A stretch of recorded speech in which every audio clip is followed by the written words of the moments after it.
बालाजी मंगल कार्यालयाच्या परिसरात अखिल भारतीय ब्राह्मण महासंघ मोर्शी शाखेच्या वतीने भगवान श्री परशुरामजी यांचा जन्मोत्सव उत्साहात साजरा करण्यात आला.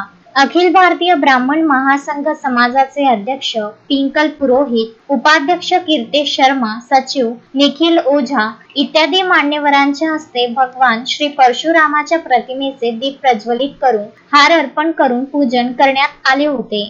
यावेळी ब्राह्मण समाज बंधू आणि भगिनींच्या वतीने भगवान श्री परशुराम यांची महाआरती करण्यात आली होती.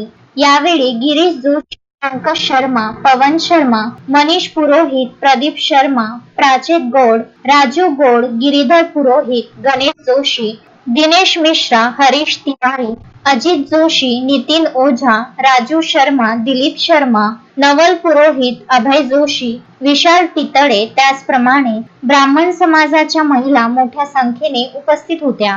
कार्यक्रमाचा शेवट महाप्रसादाने करण्यात आला होता. संजय गारपवार, विदर्भ न्यूज, मोर्शी.